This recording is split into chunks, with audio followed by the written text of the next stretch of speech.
दोस्तों आज हम रिलायंस कम्युनिकेशन लिमिटेड कंपनी के बारे में बात करने वाले हैं क्योंकि इस कंपनी से अपडेट निकल कर आ रही है जिसके बाद इस कंपनी में हमें लगातार अपर सर्किट देखने को मिल रहा है और इस समय भारत की जो बाजार में हमें गिरावट देखने को मिल रही है हम उसे भी देखेंगे और साथ साथ इस कंपनी को हम फाइनेंशियली और फंडामेंटली देखेंगे।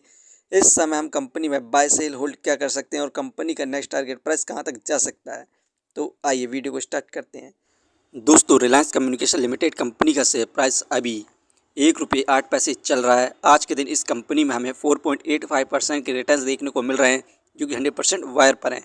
कंपनी का शेयर प्राइस ₹1.06 पर स्टार्ट हुआ था 9/15 पर। वहीं पर 6 महीने में इस कंपनी में हमें ज़बरदस्त गिरावट देखने को मिली 14.29% की। 6 महीने में इस कंपनी का हाईएस्ट प्राइस ₹1.84 था।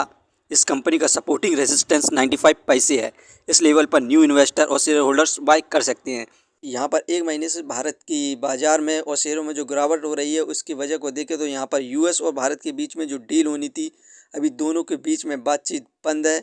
यहाँ पर यूएस ने भारत से कहा था कि वो रूस से क्रूड ऑयल ना खरीदे, उसके बावजूद भी भारत यहाँ पर लगातार रूस से क्रूड ऑयल खरीद रहा है, जिसके बाद डोनाल्ड ट्रंप ने यहाँ पर भारत को धमकी दी है कि यदि वो रूस से क्रूड ऑयल खरीदता है तो वो भारत के गुड्स पर 500% तक का टैरिफ लगा सकता है और इस समय भारत ने यूएस के ऊपर 30% का टैरिफ लगा दिया है।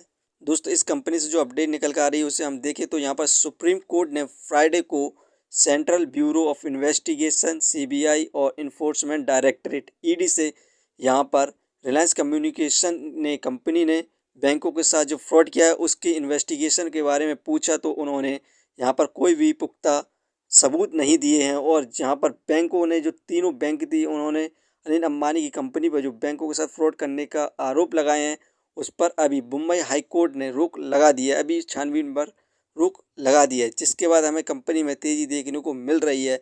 और इस समय रिलायंस कम्युनिकेशन कंपनी के पास 404.1 बिलियन का यहाँ पर कर्ज हो चुका है इंडियन करेंसी में।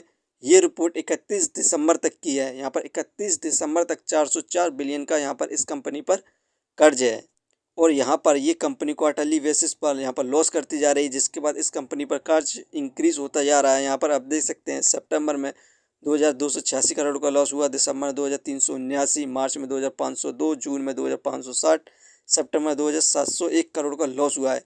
ये क्वार्टरली बेसिस पर लॉस इंक्रीज करती जा रही है और इस कंपनी पर कर्ज इंक्रीज होता जा रहा है। इस कंपनी को हम फंडामेंटली देखें तो मार्केट कैपिटलाइजेशन 293 करोड़ जो कि ठीक है इसके प्राइस के हिसाब से। डेप्थ ऑफ इक्विटी 0.49, इस कंपनी पर कर्ज है। रिटर्न ऑफ इक्विटी 0.22, ये हमें 1% के रिटर्न्स प्रोवाइड भी नहीं कर पा रही है पर ईयर, क्योंकि इस कंपनी में हमें लगातार 5 साल से गिरावट देखने को मिल रही है।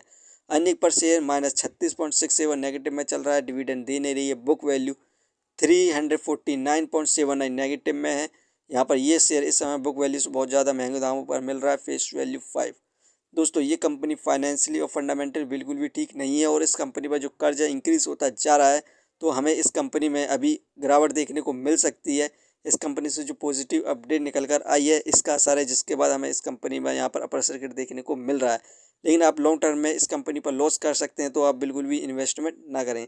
यदि कंपनी के बारे में जानकारी सही लगी हो तो अपने चैनल को सब्सक्राइब करें, जिसका नाम है स्टॉक एनालिसिस।